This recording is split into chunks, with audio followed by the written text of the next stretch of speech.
So today's reading is from Genesis. Genesis, first chapter. We're going to do the whole chapter today. In the beginning, God created the heavens and the earth. The earth was without form and void, and darkness was over the face of the deep, and the Spirit of God was hovering over the face of the waters. And God said, "Let there be light."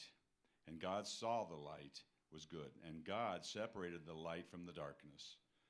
God called the light day, the darkness he called night. And there was evening, and there was morning the first day. And God said, "Let there be an expanse in the midst of the waters, and let it separate the waters from the waters." And God made the expanse and separated the waters, and there were under the expanse from the waters that were above the expanse. And it was so. And God called the expanse heaven. And there was evening, and there was morning the second day. And God said, "Let the waters under the heavens be gathered together into one place, and let the dry land appear." And it was so. God called the dry land earth, and the waters that were gathered together he called seas. And God saw that it was good. And God said, "Let the earth sprout vegetation, plants, yielding seed, and fruit trees bearing a fruit in which their seed, each according to its kind, on the earth." And it was so. The earth brought forth vegetation, plants, yielding seed according to their own kinds, and trees bearing fruit, in which is their seed, each according to its kind. And God saw that it was good. And there was evening, and there was morning, the third day.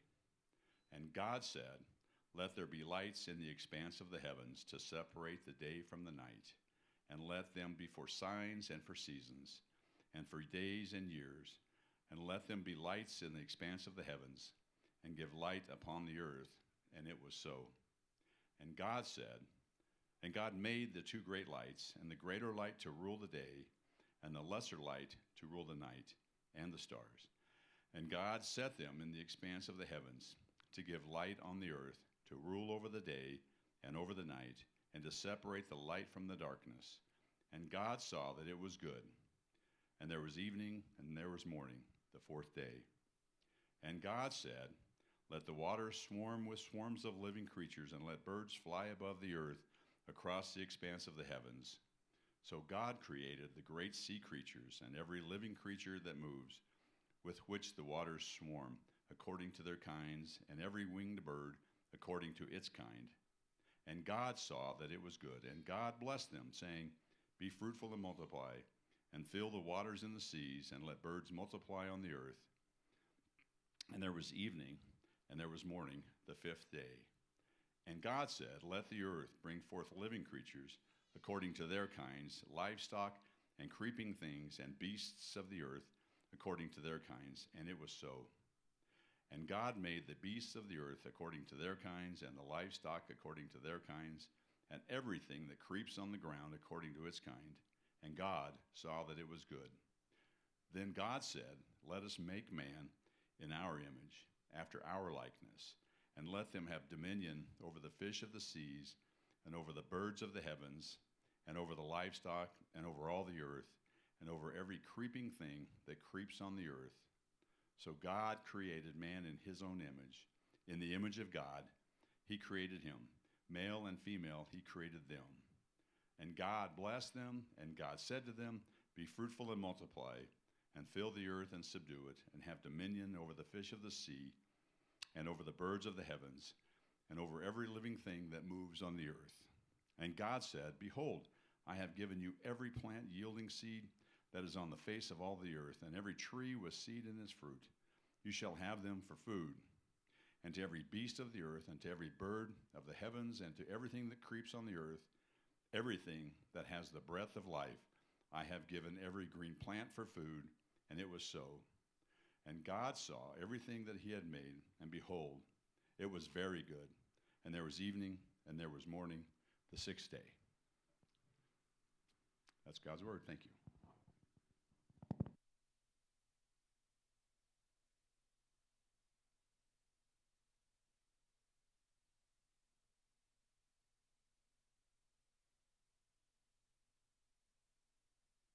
Thank you, Dwayne. So, on August 4th, 1976, Jerry Ryan Hanley gave birth to her second son. Now, immediately upon discovering how good-looking this little baby boy was, Jerry and her husband, Brian, named him Kevin, which is an Irish name, which means handsome. When Kevin was in kindergarten, he got suspended from school for biting Susanna Nagel. A few years later, a conference was called with him and his mother and his Sunday school teacher for how disruptive he was in Sunday school. Then when he was 16 years old, much to the shame of his father, he stopped playing the violin and started playing the guitar. When he was 17 years old, he beat his good friend Gabe Steele 6-0, 6-0 in tennis to set the tone for how things would go. Gabe's actually my good friend who was playing bass up here, so I just had to throw that in there. It looks like he has a different story. You can correct that afterwards. In 2009, Kevin Hanley, he pulled off the greatest courtship heist in centuries when he managed to marry a woman far out of his league, so far out of his league that the only rational explanation is that she, like Titania from A Midsummer Night's Dream, had a potion poured in her eyes such that when she woke up, she would fall in love with whatever creature she first saw, which just so happened to be Kevin. In 2012, Kevin drove from Rivervale, New Jersey to Pascack Valley Hospital, and he made it. It's normally a 15-minute trip. He made it in 7 minutes flat because he was afraid that if he didn't, his wife would give birth to his firstborn in the back of his Honda Civic. In 2021, Kevin and his wife and his 3 children moved to Colorado, where he has had the privilege of being a part of the replant of Calvary North Glen. Okay, that's my story, or at least some version of my story. We all have our stories. We all have our individual stories. My daughter that was almost born in the back of the Honda Civic, we celebrated with her this past July. We celebrated her birthday. And when you celebrate someone's birthday, you're celebrating their story. And we looked back at some of the events in her life thus far, looked at pictures, that sort of thing, celebrating her story. We all have our individual stories. Of course, my daughter, her birthday is on July 4th. And though she still thinks that the fireworks are for her, we know that actually the fireworks point to a bigger story. And that is the story of America. On the 4th of July, we celebrate a bigger story than any of our individual stories. And actually what it means to be a patriot, to truly be patriotic, is to say, listen, that story is more important than my individual story. You see, when our men and women in the armed forces go off to fight, what they're doing is they're saying the story of America is more important than my story. And that's what we celebrate on the 4th of July, is that bigger story. Of course, when we gather together on Sunday mornings, every Sunday, we're gathering together to celebrate an even greater story, a bigger story, a story that is bigger than my story, your story, my daughter's story, a story that is bigger than America's story. And we gather together each Sunday to prioritize that story over all stories. Today we are kicking off a brand new series called the story. And really, what this series is going to be is an overview of the Bible. We're just going to be going through the Bible from Genesis to Revelation over the next several months. We're going to be doing this, and we're going to be highlighting key passages in the Bible with the hope that it will give us kind of a picture of the overarching narrative, the overarching story that we find in the Bible. And the point is that if we're able to do that, actually, what it'll do is it'll help you to understand each individual passage in the Bible. I don't know about you, but I think for a lot of folks, if you've ever had this experience where you pick up the Bible and you read something in it, and you're more confused than you were before about life.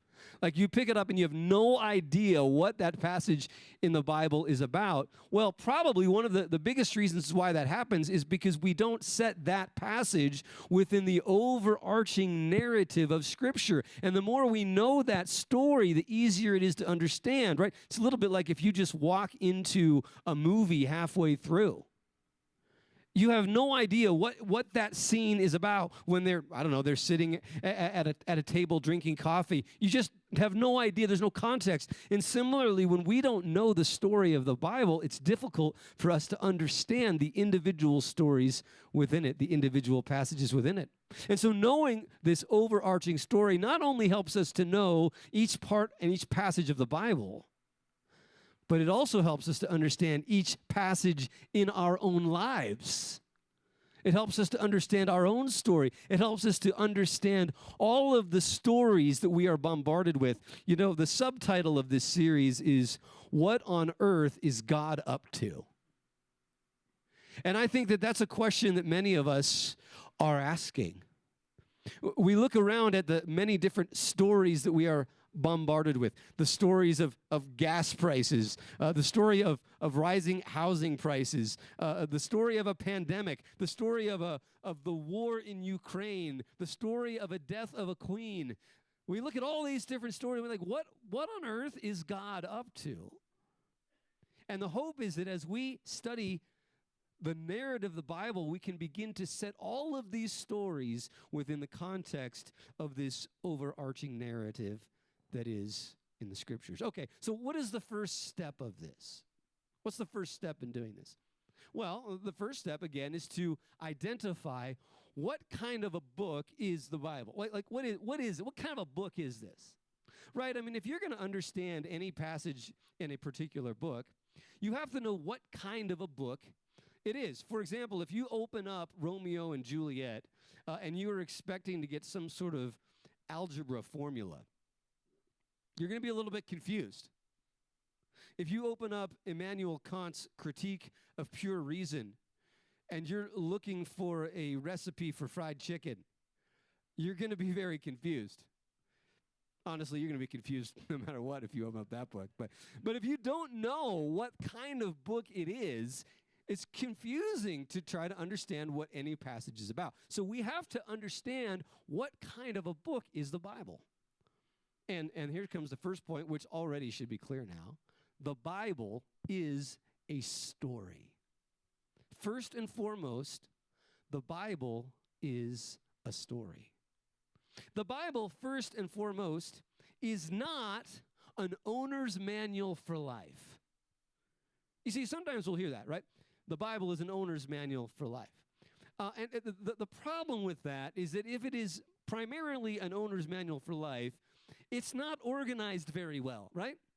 I mean, if it's an owner's manual for life, you'd expect when you open up the table of contents, you'd expect it to say something like, Chapter 1, how to have a healthy marriage.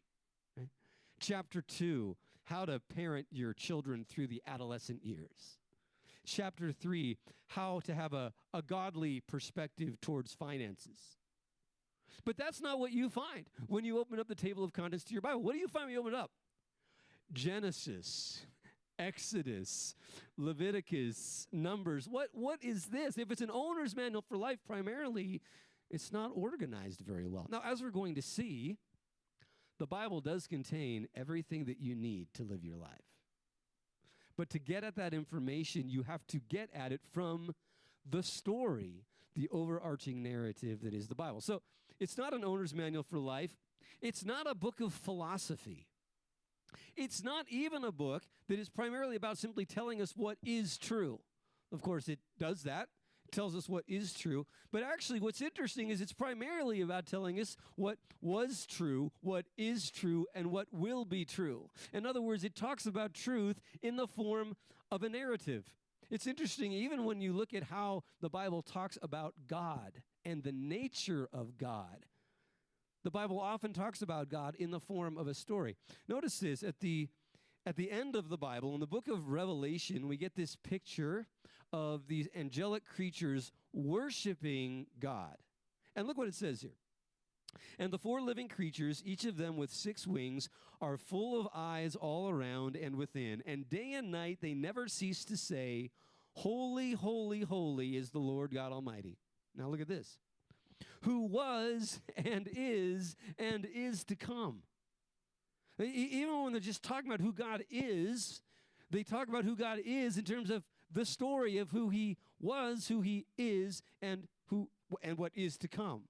Right? So there's always this element of story that drives the way in which we look even at who God is. Right? So this is important that we see the Bible as a story. Because one of the things that it does is it changes for us as Christians one of our fundamental questions. And that is that as Christians, we stop asking the question, why? And we start asking the question, when? You see, why is a philosophical question. But the Bible isn't so much interested in answering philosophical questions. It's more interested in asking questions of when. And so this is really important, particularly when we look at the issue of suffering. And we talked about this in the series that we just finished a fair amount. Right? One of the big questions that people have is, why did this tragedy happen in my life? Why am I going through this? And the more you allow the Scripture to shape you, the less you will ask the question of, why is this happening? And the more you'll ask, when? When, God, will you make things right? When, God, will you deliver me from this? You see, the Bible is a story. It's not primarily a book of philosophy, and so that shapes the fundamental question that we ask from being why to when. Okay, okay, it's a story. Now, what is the story? If you take the 39 books of the Old Testament, 27 books in the New Testament, you combine them, what is the story that it tells? If you're just going to sum it up really briefly, what is this story? And here's what it is. Creation, fall, redemption, restoration. Creation. God created everything.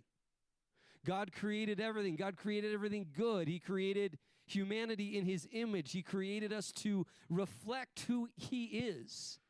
We were called, given the privilege of displaying to the rest of creation who God is in a very unique fashion. That's creation. That's the first act. Second act, fall. We decided, we don't really want to reflect who God is. We want to reflect who we are. We want to be ourselves. We want to go our own way. I'm not interested in showing creation who God is. I want to go my own direction, my own way. That's the fall. And then, of course, what we discover in Genesis chapter 3 through 12 is what I like to call the spiraling decay of humanity. And in other words, this is, what is it? What happens when we turn away from God? Things just fall apart. When we turn away from God, all of our social structures begin to fall apart. So that's the fall. That's chapter 2. Creation, fall, and then chapter 3, redemption. Redemption, beginning in Genesis chapter 12, we see God's plan to redeem us, to bring us back to him, to reconcile us with one another and with him. Redemption, and then finally, restoration. It talks about a day when this will all be complete, when God will renew and restore all of creation. Right? That's the story. Creation, fall, redemption, and restoration. Of course, the one question you'd ask is, okay, well, what is the climax of the story? Because all great stories have a climax. Did you know that? They do. All great stories do. And so let me give you an example of a story with a climax. We'll go old school. Star Wars, A New Hope, the original, okay? You with me? Look, we all know, what is the climax of that story? Well, it's when Luke, he's in his X-Wing fighter, and he flies down to the Death Star, and he flies down into that little ravine. You know, he's like flying through the little ravine, trying to stay away from where the cannons can get at him, so he gets down really low. He's flying through this little ravine here, and he's got TIE fighters shooting at him. And remember, he stops using the visor, and he uses the Force. And he has to fire these torpedoes, and there's this very small little target that he has to hit. And he fires the torpedoes, and it blows up, right? Blows up the Death Star. That is the climax of Star Wars: A New Hope. Okay, we'll go a little newer here. How about Maverick? Anybody seen Maverick? All right, what's the climax of that story? Tom Cruise is flying a plane through kind of a ravine, mountains on the side, and he's got to stay below so he doesn't get shot at, so the radar can't get him, and he's got to fire his missiles so that it hits a very...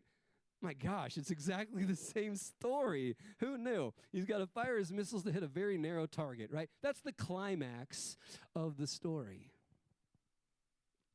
Now, what is the climax of the story of the Bible? The climax is Jesus. In other words, all of the Bible, from Genesis through on, it points to or flows out of Jesus. Everything points to him or flows out of what he has done. And so in order to understand any passage of the Bible, you have to set it within the context of the story, and you have to set it within the context of who Jesus is and what he has done, because he is the climax of the story. Okay, so what is the story? The story is creation, fall, redemption, and restoration. Jesus is the climax. That's the story. Okay. So the Bible is a story, right? That's the central point here. But here's the second point, which we need to now pick up on here. The Bible is a story, but it's not just a story. The Bible is the story. It is the story of everything. In other words, there are no parallel stories. There are no competing stories. It is the story of everything. And this really comes through in this first chapter that Dwayne read. In fact, it comes through just in the very first verse. Look what we have here in the first verse. Just the first three words. In the beginning. And that's how this story starts. It doesn't start off as, once upon a time in a galaxy long, long ago in a galaxy far, far away. It doesn't even start off as once upon a time. It's just in the beginning. Right? My story starts with a date, August 4th, 1976. America's story starts in 1776. There is no date because there's no time. It's the story of everything. And this, we can move on. Just in this verse here, in the beginning, right, God created the heavens and the earth. And especially in Genesis, but throughout Hebrew literature, they'll use what's known as a merism. Well, they'll take the whole and they'll separate it into two parts, and they'll talk about the two parts as a way of talking about the whole. We find this through the passage that was just read. We've got the land and the sea, right? So we've got the sky and the waters. We've got all this kind of stuff. All these different, what would you call them? Dichotomies or whatever. These two parts that build up to and make the whole, and they're talking about the whole. So the heavens and the earth is a way of talking about everything. To a Jew, that's what else is there? There's the heavens and the earth. So it's in the beginning, God created everything. So this story is the story of everything. Again, there are no parallel stories, right? So I was born in 1976, and this was, I don't know if this is depressing or not, a little bit. Make me feel a little bit insignificant. But apparently in 1976, just in America alone, 3,167,788 people were born. So that wasn't just my year, apparently. Like 3 million other people in America were born, which means that 3 million other stories started that have paralleled my story that, when I bit Susanna Nagel in kindergarten, there were 3 million other kids doing something else. When I beat Gabe 6-0, that's a true story. There were 3 million other 16-year-old kids doing something else, parallel stories, equally valid stories. But what this is saying, when God created everything, there's no parallel story. Every story fits into this story. Now, as we'll see, it's important to recognize that you can tell a story different ways. The same story, you can tell it different ways. So, for example, in the Bible actually tells the various stories in the Bible different ways. For example, in the book of Judges, we get in Judges 4 an account of Deborah, the judge Deborah, and her conquests. And then in Judges 5, you get another account of the same thing. Now, Judges 4 is a little bit more of a sort of straightforward historical kind of description of Deborah's conquests, and chapter 5 is more of a poetic kind of description of her conquests. In the book of Exodus, we get the same thing. Exodus chapter 14 gives us a little bit more of a straightforward description of the deliverance from Egypt, and then chapter 15 gives us sort of a poem describing exactly the same thing.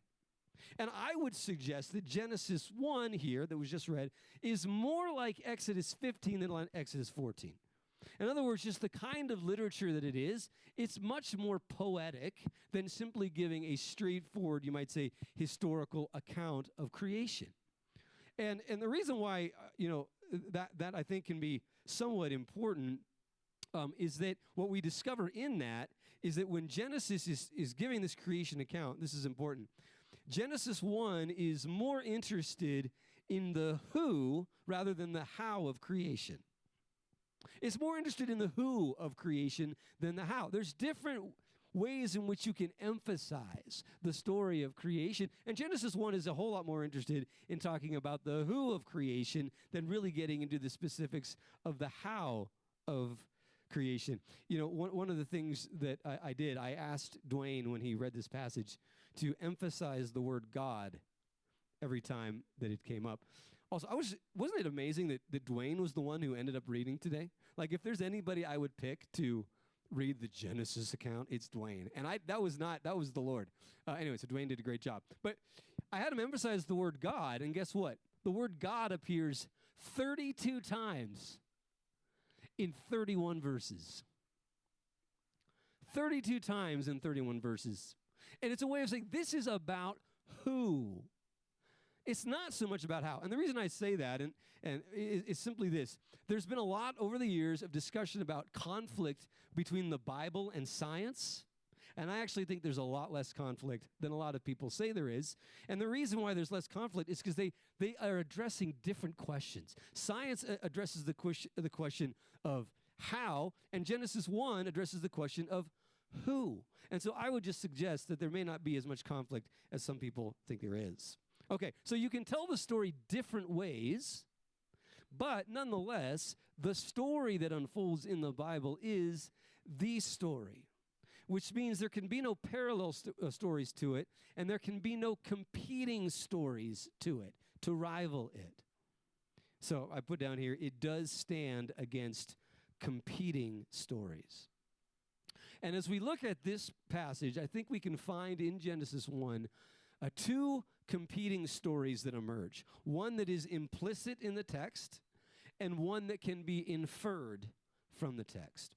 Okay, the first kind of rival story that is implicitly challenged in this text is this. Here we go. The story of the Bible stands against the story that the world was created by other gods, by many gods.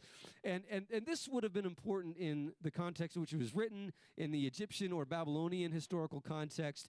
They lived in an age where people believed in many gods, and many believed that many gods were probably involved in the creation and whatnot. And so this is standing against that, right? Again, the first verse, God created heaven and earth. God, period, end of story, done.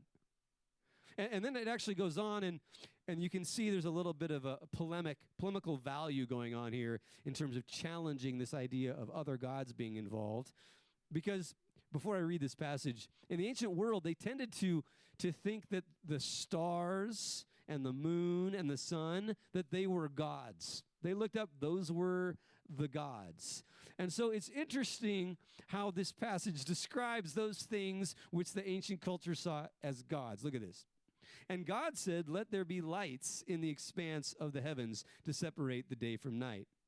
And let them be for signs and for seasons and for days and years. And let them be lights in the expanse of the heavens to give light upon the earth." And it was so. And God made the two great lights, the greater light to rule the day and the lesser light to rule the night, and the stars. And God set them in the expanse of the heavens to give light on the earth, to rule over the day and over the night, and to separate the light from the darkness. And God saw that it was good. And there was evening, and there was morning the fourth day.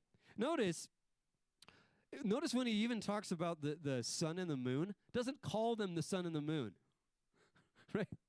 Doesn't even use the words, because even to sort of those words, the Hebrew words that could have been used, many people would have identified that with gods, the sun god, the moon god. So he doesn't even give them the dignity of giving them the name, just calls them greater and lesser lights. And it's a way of saying, hey, these gods that you supposedly worship, I made them. They're not gods. Sun's a burning ball of hydrogen. They get with the program. Right? They're created things. So this story stands against the competing story that this was made, creation was made by other gods. But I think we can also get in this we can infer from this another story, a competing story, and this is one that I think is more prominent in our modern age. Here's what it is. The story of the Bible stands against the story that the world was created by chance. Right, notice what Genesis 1 does not say. It doesn't say, in the beginning, chance created the heavens and the earth.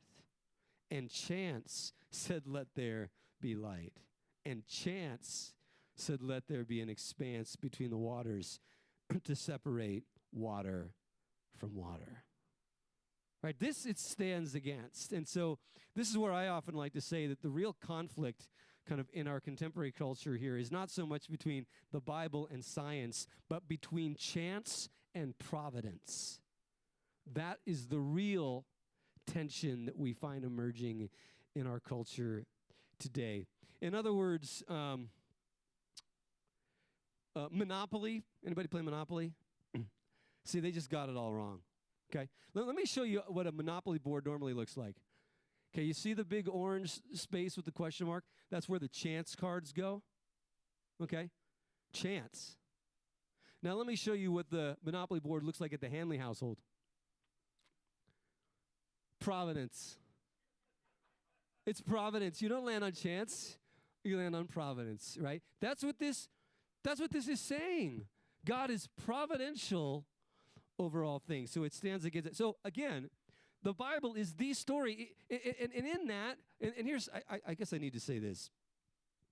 What emerges from this practically is simply this. You were not created by chance. You are not here by accident. You are not just the result of random biological processes. God created you unique. God created you special. God created you with meaning and with purpose. God created you to be a part of his story.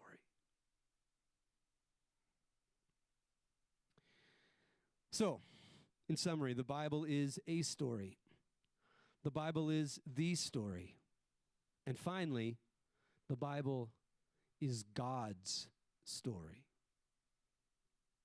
Again, the word God appears 32 times in this first chapter. And what this sets the stage for is, here's what it's saying.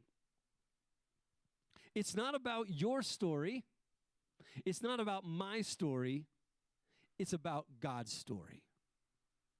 And we need to prioritize God's story over our own stories.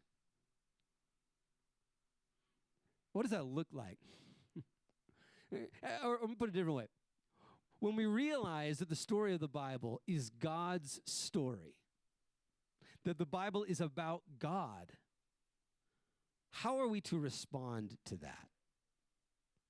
And I think we get a really good picture of how we ought to respond in light of understanding the story of the Bible as God's story in Isaiah chapter 6. And here we see Isaiah who has an encounter with the God of creation. Let me read this for you, and then we'll see how he responds. In the year that King Uzziah died, I saw the Lord sitting upon a throne, high and lifted up, and the train of his robe filled the temple. Above him stood the seraphim. Each had 6 wings. With 2 he covered his face, and with 2 he covered his feet, and with 2 he flew. And one called to another and said, Holy, holy, holy is the Lord of hosts. The whole earth is full of his glory. And the foundations of the thresholds shook at the voice of him who called, and the house was filled with smoke. So Isaiah encounters God, encounters this God whose glory fills all of creation, and then look how he responds. And I said, Woe is me, for I am lost, for I am a man of unclean lips, and I dwell in the midst of a people of unclean lips. For my eyes have seen the King, the Lord of hosts. You see, what does Isaiah come to terms with when he has this encounter with God? He comes to terms with his sin. He realizes his sin before God. And do you know what sin really is? Sin is prioritizing my story over God's story. That's what sin is. Anytime we sin, it's because we're putting I'm saying my story matters more than, I'm not interested in what God's story is. I'm interested in my story, and that's the essence of sin. And so when we realize, as the Bible begins to shape us, and we seem to realize, oh my goodness, this is all about God, what does it do? It causes us to surrender our story to God's story. Listen to what Jesus says. He highlights precisely this as being at the heart of what it means to repent.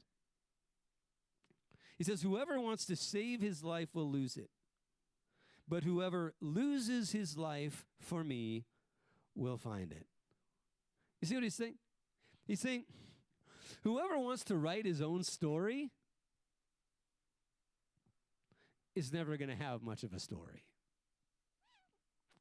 Listen, if you try to write your own story, it will never make it to publication. You just keep trying and believe in a few years, nobody's going to care. Nobody's going to care. It's when we surrender our story to God's story. That's when our story begins to have meaning and purpose. If we don't surrender our story to God's story, there is no meaning or purpose to your life. It's only through submitting to Him that we can find the true meaning in our lives. I was thinking about, I don't know, have you guys, any of you watched The Mandalorian TV show? See, it's been wildly successful. But the truth of the matter, what is it that makes that show so successful? It's part of a much bigger story. It's part of a much bigger story of the Star Wars universe. That little story, Mandalorian, would never be anywhere near as popular or as successful if it wasn't tied to this great story of the Star Wars universe. And that's a really mundane example, but the point stays the same, that your story finds meaning and purpose when we submit it, when we surrender it to God's story. Friends, we now come to our time of communion. What is communion? Communion is an opportunity to surrender our story to God's story.